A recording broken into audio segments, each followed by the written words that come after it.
जय श्री कृष्ण भाइयों और बहनों, आप सभी का मेरे चैनल में बहुत बहुत स्वागत है।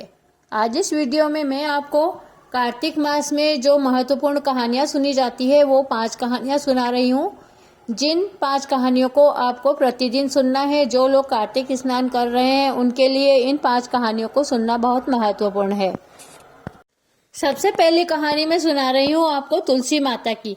कार्तिक के महीने में तुलसी का बहुत अधिक महत्व है और लड्डू दामोदर भगवान को तुलसी बहुत अधिक पसंद है और हम रोज तुलसी माता की पूजा करते ही हैं, इसलिए तुलसी की कहानी सुनना बहुत महत्वपूर्ण है। तो चलिए शुरू करती हूँ। कार्तिक के महीने में स्त्रियां तुलसी माता को सींचती थी। कोई धन मांगती, कोई पुत्र मांगती और कोई सुहाग मांगती। पर एक बुढ़िया माई थी जो रोज तुलसी जी की पूजा करती और उनकी सेवा करती थी और तुलसी जी से कहती कि तुलसी माता मैं सींचू बिल्ला तेरा, तू कर निस्तारा मेरा। तुलसी माता अड़वा दे, गड़वा दे, पीताम्बर की धोती दे, मीठा मीठा घास दे, बैकुंठ का बास दे, चटक की चाल दे, पटक की मौत दे, झालर की झिनकार दे, साई को राज दे, दाल भात को जिमनो दे, आप किसन को कांदो दे, ग्यारस को दिन दे, प्रभात को समय दे, गंगा तुलसी मुंह में दे, बैकुंठ का वास दे, मैं सींचू बिल्ला तेरा, तू कर निस्तारा मेरा, और आप किशन को कांधो दे। तुलसी जी बुढ़िया की मांग सुन सुनकर सूखने लग गई। एक दिन भगवान आए और बोले, कार्तिक के महीने में तो सारी स्त्रियां आपको खूब सींचती हैं, ध्याती हैं, मनाती हैं और आपकी सेवा करती हैं, फिर भी आप इतनी दुबली क्यों हो गई हो? तब तुलसी जी ने बताया कि महाराज, और सब तो ठीक है, पर एक बुढ़िया माई आती है, उसकी मांग सुनकर मेरे को चिंता होती है कि मैं सब कुछ तो उसे दे दूंगी, लेकिन आपका कांधा कहाँ से दूंगी। तुलसी जी ने सारी बात बताई। भगवान ने कहा, तुलसी जी आपको जो सेवा करती है उसके कार्य तो सिद्ध करने ही होंगे, आपको तो मुझ पर भरोसा रखना चाहिए। तुलसी जी खुश हो गई। कुछ दिन बीत गए। एक दिन बुढ़िया माई मर गई। गांव के सभी लोग गए। बुढ़िया को सभी लोग धर्मात्मा मानते थे और उसे तुलसी जी की बुढ़िया कहा करते थे। उसके परिवार में कोई भी नहीं था, इसलिए गांव वाले अर्थी उठाने लगे, पर अर्थी उठे ही नहीं, इतनी ज्यादा भारी हो गई। तब लोगों में चर्चा हुई कि हम तो इसे धर्मात्मा समझते थे, पर यह तो बहुत अधर्मी है जो किसी से भी नहीं उठती है। एक बूढ़े ब्राह्मण का वेश धर के भगवान वहां पर आए और बोले कि क्या बात है, यहाँ क्या हो रहा है। लोगों ने सारी बात बताई। बूढ़े ब्राह्मण जी बोले कि आप लोग एक तरफ हट जाओ, मुझे भी कुछ इनके कान में कह देने दो। सबने कहा, हमने तो कोशिश कर ली, आप भी करके देख लो। ब्राह्मण देवता बुढ़िया के पास गए और उसके कान के पास बोले, बुढ़िया माई, तूने सींचे बिल्ला मेरा, मैं करूं निस्तारा तेरा। बुढ़िया माई अड़वोले, गड़वोले, पीताम्बर की धोती दे, मीठा मीठा घास ले, वैकुंठ का वास ले, चटक की चाल ले, पटक की मौत ले, झालर की झिनकार ले, साई को राज ले, दाल भात को जिमनो ले, और मैं तुम्हें कांधो दूं, तू कांधो ले, आप किशन को कांधो ले, बैकुंठ को वास ले, और सबको बुलाकर बोले कि आओ आओ, बुढ़िया माई को जल्दी उठाओ। भगवान ने हाथ लगाया और बुढ़िया माई की अर्थी जल्दी से उठ गई। सबने अचंबा किया। खूब धूमधाम से बुढ़िया माई को ले गए। गांव में बुढ़िया की अर्थी बहुत अच्छे से निकाली गई। सबने देखा कि मुर्दाघाट तक तो वो ब्राह्मण था, फिर वह दिखाई नहीं दिया। सब समझ गए कि भगवान खुद ही बुढ़िया माई का उद्धार करने के लिए आए थे। हे तुलसी माता, जैसी बुढ़िया माई की गति करी वैसे सब की करना। कहता ने, सुनता ने, हुकारा भरता ने, तेरा नाम लेता ने। बोलो तुलसी माता की जय। कहानी नंबर 2 बोल रही हूँ, कार्तिक स्नान की कहानी। एक थी इल्ली और एक था घुनिया। कार्तिक का महीना आया। इल्ली ने कहा, आजा घुनिया, अपन लोग गंगा नहाते हैं, कार्तिक स्नान करते हैं। घुनिया बोला, तू ही गंगा नहा, अभी तो बाजरे के सिट्टे कटेंगे, मोट उपड़ेंगे, मैं तो उनमें जाकर मौज करूंगा, पाल का पानी पीऊंगा, और गंगा नहाने से मुझे बहुत ठंड लगती है। इतना कहकर घुनिया तो वहां से चला गया। इल्ली ने कार्तिक नहाया। इल्ली रोज राजा की लड़की के पल्ले पर चिपक कर चली जाती और उसी के साथ गंगा जी में नहा लेती। इस तरह पूरा कार्तिक नहाई। मरने पर वह राजा की लड़की बनकर पैदा हुई। घुनिया मर कर मींढा बनकर पैदा हुआ। इल्ली राजा की लड़की बनकर पैदा हुई। राजा की लड़की का विवाह हुआ तो वह दहेज में उस मींढे को भी अपने साथ ले गई। जब कभी अकेली होती तो वह मींढे से बात करती। वह सदा उसके पास महल के नीचे बंधा रहता था। वह दोनों आते जाते बातें करते। एक दिन उसकी देवरानी और जिठानियों ने उसको बातें करते देख लिया और अपने देवर से बोली कि ऐसी भी क्या बहू लाए हो जो मनुष्यों से बात नहीं करती है, जानवरों से बात करती है। देवर जी ने बोला कि मैं अपनी आंखों से देखूंगा, कानों सुने नहीं मानूंगा। एक दिन वह छिपकर बैठ गया। उसकी स्त्री अकेले देखकर मींडे से बात करने लगी। मैं कही थी ना गुड़िया कार्तिक नहा ले, पर बात नहीं मानी। मींडे ने कहा भाई कार्तिक का महीना सामने है, अब की बार नहला देना। राजा की बाई बोली अब तो मुश्किल है, अब तो मैं बहू बनकर यहाँ आई हूँ, पति की आज्ञा में रहती हूँ। इतने में उसका पति आ गया और बोला क्या बात है। वह बोली कोई खास बात नहीं है, पर उसके पति ने जीत पकड़ ली। वह बोला मुझे बताना ही होगा। उसकी स्त्री ने समझाया कि स्त्री का और रस्सी का भेद नहीं लेना चाहिए, पर वह नहीं माना। तो उसने पहले जन्म की सारी बात बता दी। उसने सुनकर कहा कि कार्तिक नहाने का इतना फल है तो इस साल हम दोनों जोड़े से गंगा स्नान करेंगे और कार्तिक नहाएंगे। और उन्होंने ऐसा ही किया और साथ में मींडे को भी कार्तिक नहलाया। मींडे की योनि छूट गई। राजा के कंवर ने अपनी नगरी में ढिंडोरा पिटवा दिया कि सब कोई कार्तिक नहावे। हे भगवान, जैसे इल्ली और घुनिया के पाप कटे वैसे सब के काटना। कहता नहीं, सुनता नहीं, हुकारा भरता नहीं, तेरा नाम लेता नहीं। बोलो कार्तिक माता की जय। तीसरी कहानी सुना रही हूँ पीपल पथवारी की कहानी, क्योंकि रोज हम पथवारी माता की पूजा भी करते हैं और पीपल की भी पूजा करते हैं, इसलिए पीपल की और पथवारी की कहानी सुनना जरूरी है। एक गुजरी थी जो आपकी बहू ने कहो कि दूध दही बेचा। वो बेचन गई तो रास्ते में लुगाया पीपल पथवारी को सींच रही थी। उन्हें सींचते हुए देखकर बहू ने पूछा कि तुम ये क्या कर रहे हो। तो उन लोगों ने कहा कि हम पीपल पथवारी सींच रहे हैं और इससे अन्न धन होता है, 12 बरस का बिछड़ा हुआ धनी मिल जाता है। बहू बोली ऐसी बात है तो तुम पानी से सींचते हो और मैं दूध दही से सींचूंगी। गुजरी बहू को रोज दूध दही बेचने को देती थी। पथवारी में दूध दही बहू सींच आती और गुजरी दूध दही के दाम मांगती तो कह देती कि 1 महीना पूरा हो जाएगा जब ला दूंगी।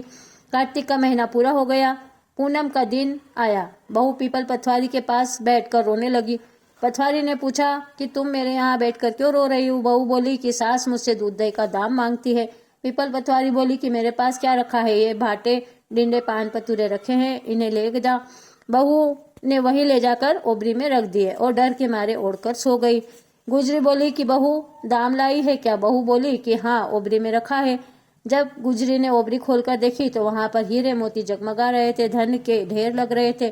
सासू बोली कि बहू तुम इतना धन कहाँ से लाई हो। बहू ने आकर देखा तो सच में धन भरा पड़ा है। बहू सासू को सारी बात बता दी। सासू ने कहा कि अब की बार मैं भी कार्तिक नहाऊंगी और पीपल पथवारी को सींचूंगी। कार्तिक का महीना आया तो सास जो गुजरी थी वह दूध दही तो बेच आती और हांडी धोकर पीपल पथवारी के ऊपर चढ़ा कर आ जाती। आकर बहू से कहती कि बहू मुझसे दाम मांगो। बहू कहती कि सासू जी क्या बहू भी दाम मांगती है। पर सासू कहती कि हाँ तुम मुझसे दाम मांगो। बहू बोलती कि सासू जी मुझे दाम दो। तो वो पीपल पथवारी के पास जाकर रोने लगी। सासू को भी पीपल पथवारी ने भाटे डींडे पान पतूरे दे दिए। वह बहू तो 1 टोकनी लाई थी, लेकिन सासू गाड़ियां भर भर के लेकर आ गई और ओबरी में लाकर ढेर लगा दिए। थोड़ी देर बाद बहू ने कहा कि सासू जी दाम लाए हो क्या। तो सासू ने कहा कि हाँ, तू तो 1 टोकनी लाई थी, मैं तो गाड़ियां भर भर कर लाई हूँ, जा देख ले ओबरी में रखा है। बहू ने ओबरी खोलकर देखा तो वहां पर कीड़े मकोड़े हो रहे थे और गंदीवाड़ा हो गया था। जब बहू ने कहा कि सासू जी तुम ये क्या लेकर आए हो। जब सासू ने आकर देखा तो पीपल पथवारी को दोष देने लगी और बोली कि पीपल पथवारी तो दोगली है, बहू को धन दिया, मुझे कीड़े मकोड़े दिए।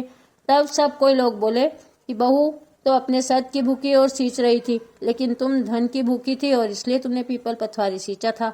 हे पथवारी माता, जैसा बहू को दिया वैसा सबको देना और सास को दिया वैसा किसी को मत देना। कहता नहीं, सुनता नहीं, हुकारा भरता नहीं, तेरे नाम लेता नहीं। बोलो पीपल पथवारी माता की जय। चौथी कहानी लपसी तपसी की सुनना चाहिए। ऐसा माना जाता है कि कार्तिक स्नान और कार्तिक में किए गए दान पुण्य करने के बाद अगर लपसी तपसी का नाम नहीं लिया जाए तो वह पुण्य लपसी तपसी को मिल जाता है। इसलिए रोज लपसी तपसी की कहानी अवश्य सुननी चाहिए। तो सुनिए। एक लपसी था, एक तपसी था। तपसी तो तपस्या करता और लपसी रोज 1.25 सेर की लपसी बनाकर भगवान के आगे भोग लगाकर ताली हिलाकर जीम लेता। एक दिन दोनों जने लड़ने लगे। लपसी बोला मैं बड़ा हूँ, तपसी बोला मैं बड़ा हूँ। इतने में नारद मुनि आए। नारद मुनि दोनों की लड़ाई देखकर पूछने लगे कि क्यों लड़ते हो। जब तपसी बोला कि मैं बड़ा हूँ और लपसी बोला कि मैं बड़ा हूँ, तपसी ने कहा कि मैं भगवान की तपस्या करता हूँ, इसलिए मैं बड़ा हूँ। नारद जी बोले कि मैं तुम्हारा कल फैसला करूंगा। दूसरे दिन तपसी नहाकर आया और नारद जी ने उसके सामने 1.25 करोड़ की मुंदड़ी डाल दी। वह आँख खोलकर देखने लगा, मुंदड़ी पड़ी हुई थी और उसने वह मुंदड़ी उठाकर अपने घोड़े के नीचे दबा ली और तपस्या करने लगा। उधर से लपसी 1.25 सेर की लपसी बनाकर भगवान को भोग लगाकर टाली हिलाकर जीम लिया। इतनी देर में नारद जी आए और दोनों के पास बैठ गए। दोनों से पूछने लगे कि कौन बड़ा है। नारद जी तपसी से बोले कि तुम्हारा घोड़ा उठाओ। घोड़ा उठाते ही तपसी के घोड़े के नीचे से मुंदड़ी निकल गई। जब नारद जी बोले कि मुंदड़ी चुड़ाने से तुम्हारी तपस्या भंग हो गई है, इसलिए लपसी बड़ा है। तपसी ने कहा कि अब मेरी तपस्या का फल कैसे मिलेगा। नारद जी बोले तेरी तपस्या का फल कार्तिक नहाने वाली तुम्हें देगी। सब कहानी सुनकर तुम्हारी कहानी नहीं सुनेगी तो कार्तिक का फल तुम्हें हो जाएगा। आंगी देकर तनी नहीं देगी, धोती देकर गमछा नहीं देगी, सीधा देकर दक्षिणा नहीं देगी, ब्राह्मण जिमाकर दक्षिणा नहीं देगी और दाहिनी कानी अपने नाड़ा बांधेगी तो सब का फल तुम्हें मिल जाएगा। इतना कहकर नारद जी चले गए और लपसी तपसी वापस अपनी तपस्या में लीन हो गए। बोलो लपसी तपसी भगवान की जय। जब हम सारी कहानियां सुन ले तो आखिरी में गणेश जी की कहानी जरूर सुनना चाहिए। एक विधायक जी थे, वह चमची में चावल चमची में दूध लेकर घूम रहे थे और बोल रहे थे कोई मेरी खीर बना दो, कोई मेरी खीर बना दो, लेकिन कोई भी उनकी बात नहीं सुन रहा था। उधर एक बुढ़िया माई बैठी बैठी यह सब देख रही थी तो वह बोली ला बेटा मैं तुम्हारी खीर बना देती हूँ। अब गणेश जी 1 चम्मच चावल 1 चम्मच दूध लेकर बुढ़िया माई के पास आए और बोले कि मामा इसका खीर बना दो। बुढ़िया माई ने बोला बेटा इतने से सामान की क्या खीर बनेगी। गणेश जी ने कहा बड़ा सा कड़ाव चढ़ा दो और उसमें ये दोनों चीज डाल दो। बुढ़िया माई ने बहुत बड़ा कड़ाव चढ़ा दिया और उसके अंदर दूध और चावल डाल दिया। कड़ाव लबालब खीर से भर गया। बुढ़िया माई ने सारी बस्ती को खीर जिमा दी, फिर भी कड़ाव खाली नहीं हो रहा था। थोड़ी देर बाद बुढ़िया की बहू को भूख लगी। बहू ने 1 कटोरा भरकर खीर लिया और दरवाजे के पीछे छुप कर बैठ गई और बोली आओ गणेश जी भोग लग जाओ। और बहू ने खीर खा ली। थोड़ी देर में गणेश जी आए तो बुढ़िया माई बोली कि आ बेटा तुझे भूख लगी होगी, मैं तेरे लिए रुकी हुई हूँ, अपन दोनों खीर खाएंगे। गणेश जी ने कहा मामा तेरी बहू ने छुप कर दरवाजे के पीछे खीर खाई थी ना, तब मेरा नाम लिया था, मैंने तो तभी खीर खा ली थी। मैं तो भावना का भूखा हूँ, अगर कोई मेरा नाम लेता है तो मैं उसका भोग लगा लेता हूँ, लेकिन तू दिल की सच्ची है, इसलिए तेरी झोपड़ी के चारों कोने में 4 चरवे धन के गड़े हुए हैं। अगर तू खोदेगी तो बहुत सा धन निकलेगा, बहू खोदेगी तो कुछ नहीं निकलेगा। बहू सुन रही थी। बहू ने कुदाली फावड़ा लिया और पूरी झोपड़ी खोद डाली, लेकिन कहीं भी धन नहीं मिला। फिर थोड़ी देर बाद बुढ़िया माई एक छोटी सी सुई लेकर आई और उससे खोदने लगी। जैसे ही बुढ़िया माई खोदने लगी टन टन करते हुए 4 मटके धन के निकल गए। जाते जाते गणेश जी बुढ़िया माई की झोपड़ी को लात मार गए तो झोपड़ी के मेल माड़े बन गए। बुढ़िया माई के आंखों के जाले खुल गए, कानों के ताले खुल गए और बैकुंठ का वास मिला। बुढ़िया माई हर हर करती हुई बैकुंठ में चली गई है। गणेश जी बुढ़िया माई को टूटे वैसे सबको टूटना, कहता नहीं सुनता नहीं हुकारा भरता नहीं। बोलो गणेश जी महाराज की जय। अगर आप कार्तिक स्नान कर रहे हैं तो यह 5 पुण्यदायिनी कहानियाँ रोज अवश्य सुनना चाहिए। कैसा लगा आपको मेरा यह वीडियो? अगर पसंद आया है तो चैनल को सब्सक्राइब कीजिए, बेल आइकन को प्रेस कर दीजिए और अधिक से अधिक इस वीडियो को शेयर कीजिए। बोलो कार्तिक माता की जय।